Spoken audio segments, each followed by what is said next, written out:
To get a date these days? Well, some researchers have been thinking about the same thing, and some of their conclusions might surprise you.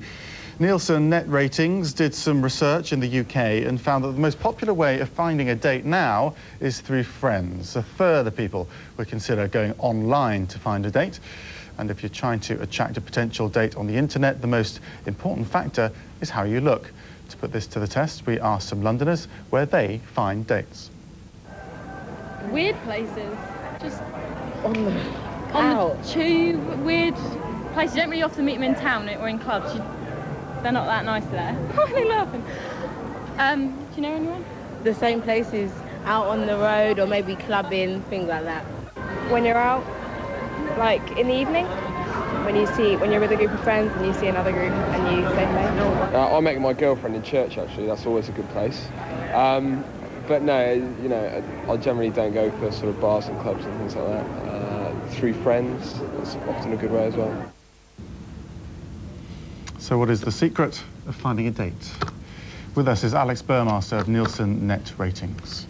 Through friends is the traditional way of finding dates, I suppose, isn't it? Yes, it is, but the research that we've done has found that today 1 in 3 internet users would now use the web to find a potential date, which represents quite a dramatic change to one of the cornerstones of life and one of the great drivers of human society. Because they're an extension, aren't they, from the small ads you get in magazines, which traditionally were sort of frowned upon, but for some reason the internet has managed to bring in, you know, the mass market. Yeah, I think there was always some form of stigma associated with using a third party to find a date, but I think the realities of modern life are very different than they were 10, 15, 20 years ago. We live in much more cluttered and complex lives, and the internet, as we know, is a fantastic method for bringing people closer together and obviously access to a vast number of people.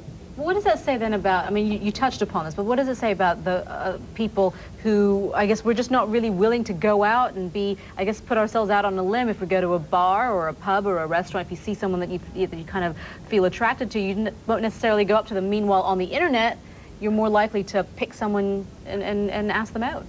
Exactly. I mean, one of the findings was that women were particularly interested in the internet because it enabled them to pre-screen people based on a list of interests, personal characteristics. So the internet allows people to really get to know someone before they actually meet them, which, as you just said, is one of the most difficult things about finding someone. If you meet them in a bar or club, having the confidence to go up to them.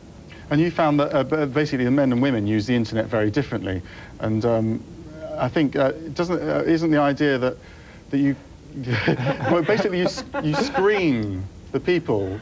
So you're looking, I mean, it's not really the right way to find someone, isn't it? Shouldn't you be looking for some great connection rather than working out how much money they earn and what they look like? Well, I think, yeah, I mean, the research shows that, I mean, women are most likely to be looking for friendship or shared interests. And like I say... What are men looking for? Men are most likely to be... Men's goals are more definable, they're more concrete. They're looking for, you know, long-term relationships, shared interests. They're looking for good looks, aren't they? They're looking for the picture. Well, to men, I mean, a photo is one of the big factors in finding a potential date, but I think that you'll find the way that someone looks is the biggest factor when you're out. It's not just on the internet. I mean, women are more likely to go for someone's interest, their characteristics and so on, but I think it's a bit of a stereotype to say that, you know, people are on the internet looking for one thing only. A lot of people have had disasters with the internet, of course, but do you find that some people use, you know, they'll go on lots and lots of internet dates?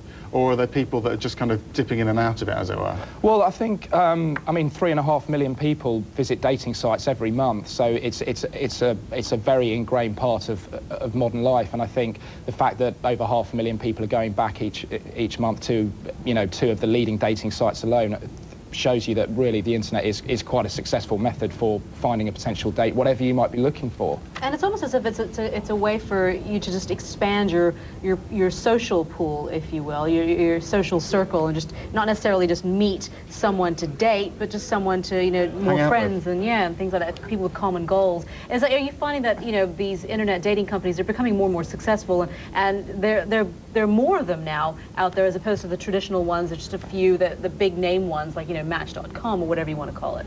Well, definitely. I mean, the personals and dating sites, the audience audience has almost doubled in the last year alone, since June 2004, and I think there's no reason to think that increase won't continue. More and more people are using the internet. It's becoming more of a socially acceptable way of meeting someone. It's breaking down into kind of social groups, isn't it? Particular types of social group can go to particular sites. Then you've got this other one which is very expensive to join because millionaires are meant to be on it. Well, I mean, there are all sorts of people on the internet looking for all sorts of things, and I think it's very important to remember that the internet has now become a lifestyle choice rather than a technology tool that it was 10, 15 years ago, where the internet was basically populated by your cyber geeks, your web aficionados, the image of a sad 20-something male sitting in a darkened room. I think that's I think that's photo. Yeah, that's very much changed. I mean, the internet is very much more reflective of society as a whole. Okay, Alex Burmaster. Thank you very much. Thank you. Well, coming up next here on CNN Today, we'll take a look at the